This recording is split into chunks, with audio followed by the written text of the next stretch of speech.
Hello friends, welcome है आपका हमारे चैनल पर। और आज का जो टॉपिक है वीडियो का वो है Redmi Note 10s फ़ोन से रिलेटेड, क्योंकि अभी हाल ही में मैंने Redmi Note 10s परचेज़ किया है और मैंने इसको एक्सपीरियंस किया, क्योंकि इसके पहले मैंने स्टॉक एंड्रॉयड एक्सपीरियंस किया था और स्टॉक एंड्रॉयड से डायरेक्ट मैंने जंप किया है एक कस्टम यूआई पर। मेरा क्या एक्सपीरियंस रहा, क्या क्या मुझे अच्छा लगा Redmi Note 10s के MIUI 12.5 में, और मुझे क्या जो है वो सही नहीं लगा, इसके बारे में हम इसमें बात करने वाले हैं। और हाँ, Redmi Note 10s के कुछ स्पेशल फीचर्स के बारे में भी हम यहाँ पे डिस्कस करेंगे, कुछ हिडन सीक्रेट के बारे में और कुछ स्पेशल फीचर के बारे में भी हम यहाँ पे बात करेंगे। तो वीडियो को स्टार्ट करते हैं बिना कोई देर किए। पहला पॉइंट जो है सबसे बेस्ट एंड सबसे इम्पोर्टेंट पॉइंट है, और वो है कि यहाँ पे आपको CIT टेस्ट देखने को मिलता है, जो कि मेरा सबसे फेवरेट पॉइंट है। और CIT टेस्ट को ओपन करने का दो तरीका है, या तो आप डायलर में जा सकते हैं, वहाँ पे *##6484## आप जब टाइप करेंगे तो आप CIT पेज पे ओपन हो जाएंगे, या फिर आप अबाउट फ़ोन में जाइए और यहाँ पे जाने के बाद जो है सेटिंग में अबाउट फ़ोन में, उसके बाद आपको जाना है ऑल स्पेक्स पे, और यहाँ पे जाने के बाद आपको कर्नल पे बेसिकली कुछ बार प्रेस करने हैं, और जैसे आप कर्नल पे कुछ बार टैप करते हैं तो अब CIT टेस्ट जो है आपका ओपन हो जाएगा। यहाँ पे देख सकते हैं FQC टेस्ट यहाँ पे शो कर रहा है, लिखा हुआ यहाँ पे। यहाँ पे तरह तरह के आपको टेस्ट, आप अपने हार्डवेयर का टेस्ट जो है अलग अलग प्रकार से कर सकते हैं। दोस्तों, कई लोगों का कंसर्न रहता है कि जो फ़ोन के जो 2 मेगापिक्सल के जो कैमरा होते हैं पीछे एक साइड में, 2 मेगापिक्सल डेप्थ और 2 मेगापिक्सल के मैक्रो, ये किसी काम के नहीं होते हैं, बेकार होते हैं। इवन कुछ वीडियो में अगर आप चेक करोगे ऑनलाइन तो वहाँ पे बताया गया है कि ये मतलब कि इन कैमरा का कोई यूज़ नहीं होता, ये यूज़लेस होते हैं। तो ऐसा नहीं है दोस्तों, मैंने यहाँ पे चेक किया था इसके बारे में।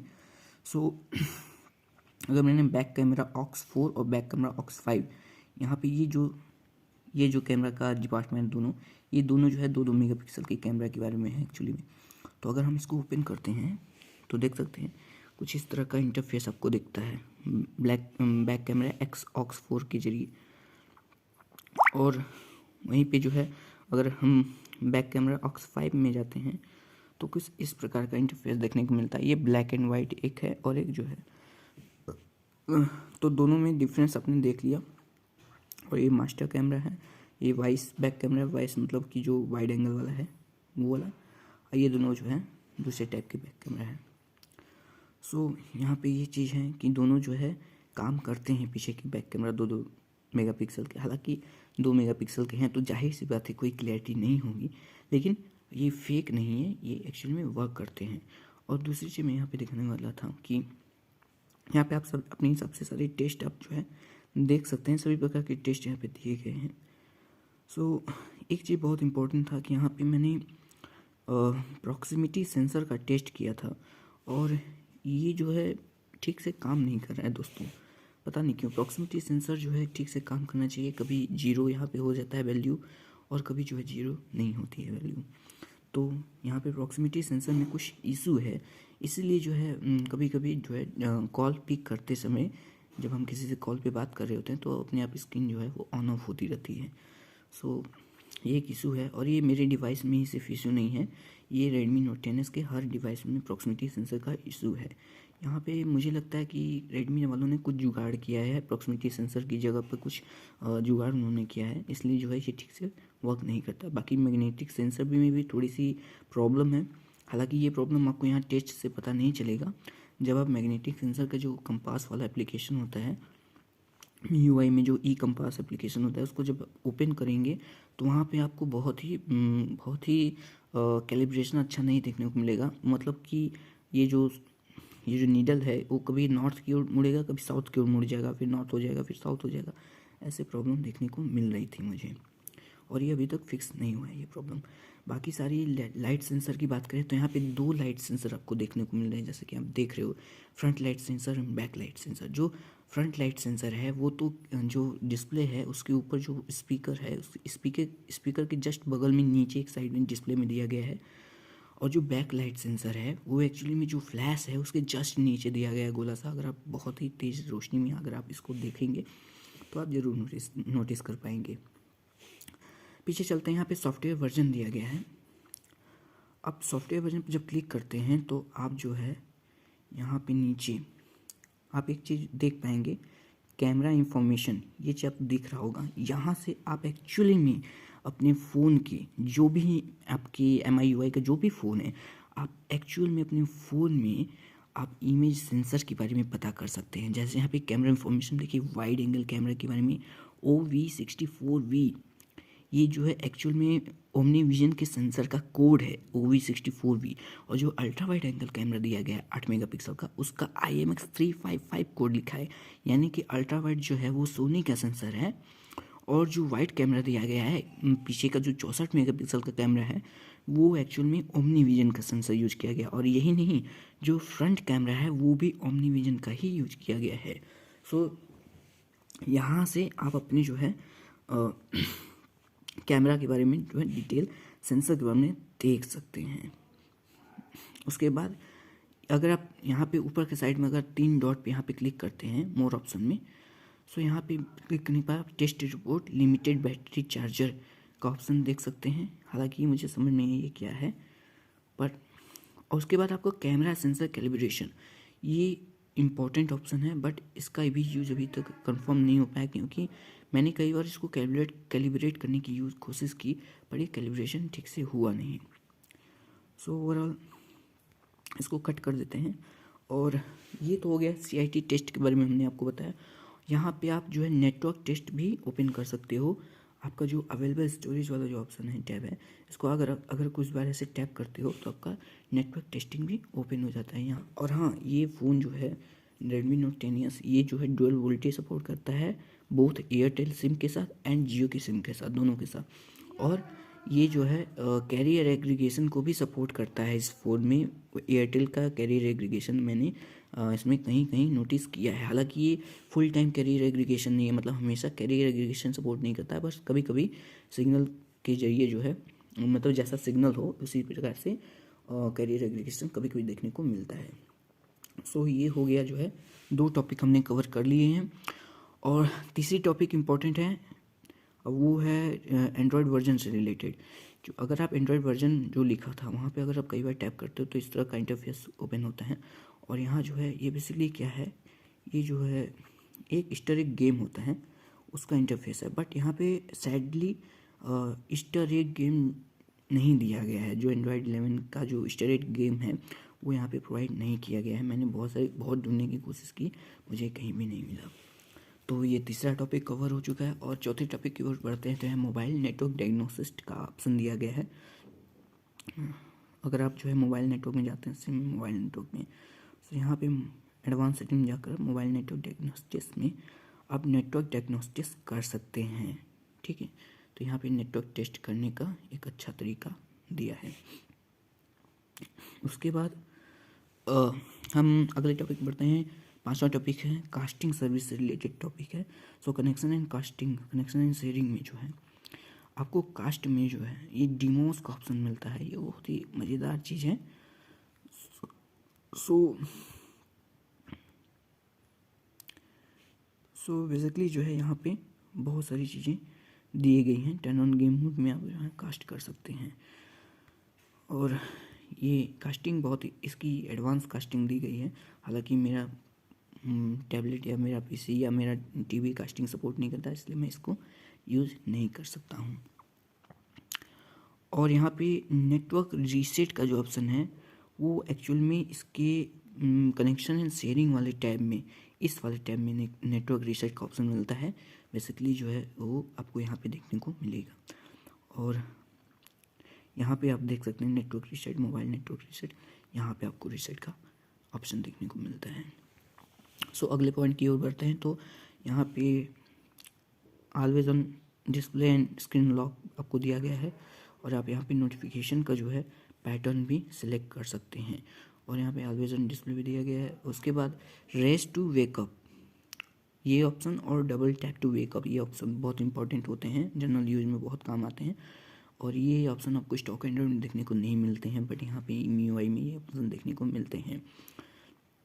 इसके बाद ग्लैंस, इसका कोई यूज़ नहीं, इसको आप डिसेबल करके रखें तो ही ज़्यादा अच्छा रहेगा। और उसके बाद अगले टॉपिक की ओर चलते हैं, तो वो है ऑडियो सेक्शन में। डिस्प्ले में ऐसा कोई यहाँ पे बहुत खास चीज़ नहीं दी है। ब्राइटनेस एंटी फ्लिकरिंग मोड दिया गया है डिस्प्ले में। सो ये एक्चुअल में वर्क करता है, मतलब ये सिर्फ दिखावा नहीं है, ये काम भी करता है। मैंने इसके ऊपर टेस्ट किया है। हालांकि ये फ्लिकरिंग को 100% डिसेबल नहीं करता है, ये फ्लिकरिंग को कुछ कम कर देता है। मान लीजिए 50 to 60% जो है फ्लिकरिंग रिड्यूस कर देता है। और हाँ, इसके डिस्प्ले में Redmi Note 10S के डिस्प्ले में फ्लिकरिंग इशू है। सो ऐसा नहीं है कि इसमें फ्लिकरिंग नहीं है। अगर आप लो ब्राइटनेस पे यूज़ करते हो तो इसमें फ्लिकरिंग देखने को मिलता है, और आप इसे जो है दूसरे फ़ोन के कैमरा के जरिए आप इसको कैच कर सकते हो फ्लिकरिंग की प्रॉब्लम को। और यहाँ पे रीडिंग मोड दिया है। कलर स्कीम में अगर आप जाएंगे तो यहाँ पे बाय डिफ़ॉल्ट ये विविड कलर स्कीम में आता है, पर आप इसको स्टैंडर्ड या नेचुरल कलर स्कीम में भी सिलेक्ट कर सकते हो। और नेचुरल कलर स्कीम में एक्चुअली में जब आप सेलेक्ट करते हो तो ये थोड़ा सा वार्मर टोन देता है, डिस्प्ले थोड़ा सा आपको वार्म लगेगा। उसके बाद फ्रंट में आप फ्रंट और टेक्स्ट साइज इसको अब सिलेक्ट करोगे तो आप सीधे MIUI की आप जो है जो थीम वाला एप्लीकेशन है उसमें पहुंच जाएंगे। उसमें कुछ खास नहीं है। साउंड एंड वाइब्रेशन में कुछ चीज़ें इंपॉर्टेंट दी गई हैं यहाँ पे, जैसे कि साउंड असिस्ट दिया गया है, और यहाँ पे adjust media sound in multiple apps, ये एक ऑप्शन है। मतलब कि आप अलग अलग ऐप में अलग अलग मीडिया साउंड जो है वो एडजस्ट कर सकते हैं। आपको हर बार एडजस्ट करने की जरूरत नहीं पड़ेगी। आप एक ऐप के लिए कोई लेवल सेट कर देंगे साउंड का, और वो जब भी आप उसको ओपन करेंगे उसी लेवल पर उसका साउंड मीडिया साउंड होगा। और यहाँ पे दूसरा ऑप्शन है ये मल्टीपल ऑडियो सोर्स, मतलब कि एक साथ आप 2 से अधिक ऑडियो सोर्स से ऑडियो आप सुन सकते हैं। सो यहाँ पे ये था साउंड असिस्टेंट। उसके बाद जो है आपको नीचे थोड़ा सा आएंगे तो यहाँ पे कुछ साउंड के बारे में कुछ चीज़ें दी गई हैं। एडिशनल साउंड इफ़ेक्ट में, साउंड इफ़ेक्ट में आपको जैसे मोटोरोला के फ़ोन में डॉल्बी एटमॉस जैसा साउंड इफ़ेक्ट सिस्टम होता है, वैसे यहाँ पे साउंड इफ़ेक्ट में हेडफोन के लिए स्पेशली जो है आप इफ़ेक्ट चूज़ कर सकते हो जब आप हेडफोन यूज़ करोगे। फिर उसके बाद अगले टॉपिक पे आते हैं, और अगला टॉपिक है नोटिफिकेशन सेंटर की ओर से। तो बेसिकली स्टॉक एंड्रॉयड में कनेक्शन आपका मतलब कनेक्शन की स्पीड शो नहीं होती है जो इंटरनेट स्पीड है, बट यहाँ पे ऑप्शन है आप उसको जो है इनेबल कर सकते हैं। सो आपको क्या करना है, यहाँ पे नोटिफिकेशन कंट्रोल में आपको 2 मिनट बस, just control centre style, sorry,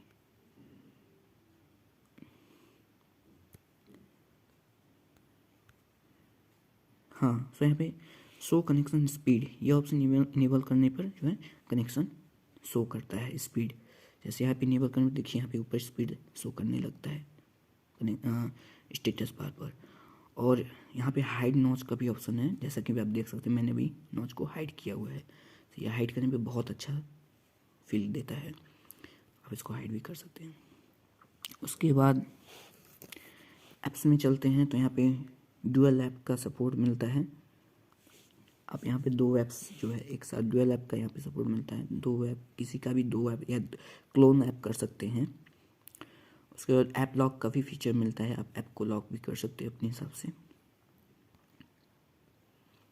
उसके बाद बैटरी परफॉर्मेंस में 2 टाइप के बैटरी सेवर दिए गए, और यहाँ पे आपको कुछ जो है टिप्स भी बताता है बैटरी परफॉर्मेंस इंक्रीज करने के। सो बेसिकली यहाँ पे बताता है कि क्या क्या अगर आप करेंगे तो आपकी बैटरी ज़्यादा बैकअप देगी। बाकी ऐसा कुछ है नहीं खास। एडिशनल सेटिंग में अगर चलते हैं तो यहाँ पे बहुत सारी चीज़ अच्छी वो देखने को मिलेंगी। Clear speaker, one hand mode से क्या है कि अगर आप होम बटन से इसको ऐप ऐसे स्वाइप करते हैं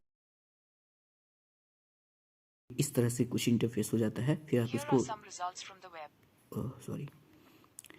फिर उसको जब आप या डार्क वाली साइड में जब क्लिक करेंगे तो ये फिर से फुल हो जाएगा पूरा। तो एडिशनल सेटिंग में ये चीज़ें हैं। और क्विक बॉल है। क्विक बॉल को अगर आप इनेबल करते हैं तो इस टाइप के यहाँ पे जो है एक बॉल देखने को मिलती है, आप इसको ऐसे स्लाइड कर सकते हो और इसको क्लिक करके आप जो है बहुत सारे कस्टमाइजेशन कर सकते हो अपने हिसाब से। तो पर ध्यान रखिएगा दोस्तों कि ये फीचर जो है वो आपके बैटरी को ज़्यादा कंज्यूम करते हैं, बैटरी ज़्यादा कंज्यूम करते हैं, तो ये सबसे थोड़ा सा आप कम यूज़ करने की कोशिश करिएगा। यहाँ पे मेमोरी एक्सटेंशन का भी ऑप्शन दिया गया है। सो अपने मेमोरी को, रैम को आप 2 GB तक जो है वो एक्सटेंड कर सकते हो। हालांकि ये बहुत ज़्यादा यूज़फुल नहीं है, फिर भी आप कर सकते हो। बाकी इंटरप्राइज मोड दिया गया है, ये इंटरप्राइज हाई सिक्योरिटी के लिए आप इस मोड का यूज़ कर सकते हो। मैं ऐसे रिकमेंड नहीं करूँगा ये। फिर उसके बाद यहाँ पे स्पेशल फीचर में बहुत सारे स्पेशल फीचर दिए गए, जैसे गेम टर्बो दिया गया, वीडियो टूल बॉक्स दिया गया। वीडियो टूल बॉक्स बहुत इंपॉर्टेंट फीचर है।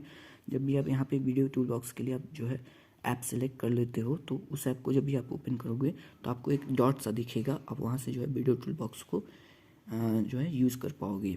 फ्लोटिंग विंडो में जो है विंडो को फ्लोट कर सकते हो, ये भी बहुत अच्छी चीज़ है। ये जो है यहाँ पे कुछ ट्यूटोरियल दिए गए हैं। सेकंड स्पेस आप जनरेट कर सकते हो मोबाइल में अगर मल्टीपल यूजर हैं तो। और लाइट मोड में आप बिल्कुल नीट एंड क्लीन एक्सपीरियंस एकदम गेन कर सकते हो। लाइट मोड में एकदम यूआई एकदम नीट एंड क्लीन हो जाएगा।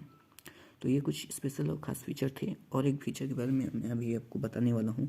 सो बेसिकली क्या है कि उसके लिए आपको फाइल मैनेजर में जाना है, और यहाँ पे फाइल मैनेजर में फाइल्स में जाना है, यहाँ पे DCIM जाना है, और कैमरा में जाना है। DCIM के बाद कैमरा में जाने के बाद आपको जो है वो क्या करना है, लैब ऑप्शन विजिबल नाम से, इस नाम से जो है आपको इसका नाम अच्छे से आप देख लीजिए, फोल्डर का नाम, इस नाम से आपको एक फ़ोल्डर क्रिएट करना है। यहाँ से क्रिएट करने के लिए यहाँ से आप क्रिएट फोल्डर पे जाकर यहाँ पे इस नाम से फ़ोल्डर आपको यहाँ पे क्रिएट करना है।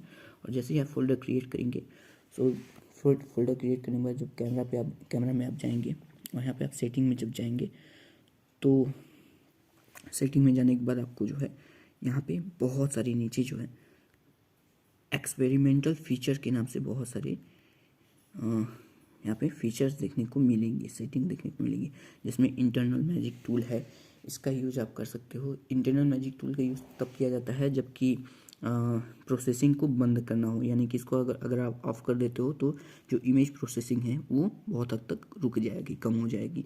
सो इमेज जैसा क्लिक करेंगे वैसा ही आपको डिलीवर होगा रा इमेज की तरह, और उसमें कोई प्रोसेसिंग नहीं होगी। बट ये बहुत काम की चीज़ है। प्रोसेसिंग, बिना प्रोसेसिंग की इमेज अच्छी नहीं आती है। और फेस डिटेक्शन हो गया, dual camera application, turn on dual camera, ये हो गया। ऑटो एक्सपोजर कैसे करना है इसके, ये सारी चीज़ें हैं। इसमें बहुत सारी फंक्शन है। अगर आप पोर्ट्रेट मोड में ब्यूटी मोड को ऑफ करना चाहते हो, मतलब जब भी आप पोर्ट्रेट मोड में फ़ोटो खींचते हैं तो ये बाय डिफ़ॉल्ट ये जो ब्यूटीफाई कर देता है फ़ोटो को, अगर आप इस फीचर को ऑफ करना चाहते हैं तो यहाँ से आप इसको ऑफ कर सकते हैं। ठीक है, तो ये कुछ काम के हैं। और कैमरा के बारे में एक स्पेसिफिक वीडियो आएगी, अलग से वीडियो में लाऊंगा कि कैमरा कैसे परफॉर्म करता है और क्या क्या इसमें कैमरा में प्रॉब्लम्स हैं।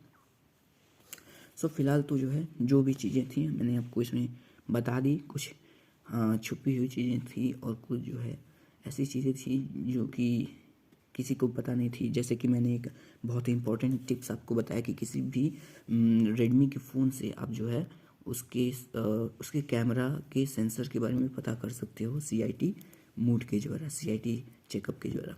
तो स्टार्टिंग में ही बताया था वो चीज़, आप उसको गौर करिएगा। अगर आप कोई फ़ोन खरीदने जा रहे हैं, आपको पता नहीं है कि कौन सा इमेज सेंसर यूज़ किया गया है, तो आप वहाँ से चेक कर सकते हैं। और इमेज सेंसर की बात कर लें तो ओमनी विजन जो है, अगर सही रूप से बात किया जाए, अगर ठीक से बात करें तो सबसे बेस्ट सेंसर होता है सोनी का। उसके बाद जो है सैमसंग का सेंसर माना जाता है, और उसके बाद माना जाता है ओमनी विजन का सेंसर। ओमनी विजन 1998 की कंपनी है, तो ये जो है ये छोटी मोटी कंपनी नहीं है और पुरानी कंपनी भी है, बट ये इतनी पुरानी नहीं है जितनी कि सोनी और सैमसंग है। और ये कोई खास इसका चर्चा भी नहीं है, नाम भी नहीं है। और ओमनी विजन के सेंसर भी बहुत अच्छे नहीं है, मैंने खुद एक्सपीरियंस किए हैं। सो इसको प्रेफरेंस नहीं देना चाहिए। अगर आप एक कैमरा सेंट्रिक फ़ोन ढूंढ रहे हैं, मतलब एक ऐसा फ़ोन अगर आप चाहते हैं जिसमें कि कैमरा इंपॉर्टेंट हो उसका, सो आप जो है रेडमी नोट 10 प्रो की ओर जा सकते हैं। और जो है और सैमसंग के फ़ोन की ओर जा सकते हैं कोई भी, क्योंकि सैमसंग खुद अपना सेंसर यूज़ करता है सैमसंग का। या फिर आप जो है अगर और भी जाना चाहते हैं तो आप जो है रियलमी की कुछ फ़ोन जो है वो सैमसंग के और सोनी के सेंसर के साथ आते हैं, तो उनको जा सकते हैं। जैसे एक उदाहरण है रियलमी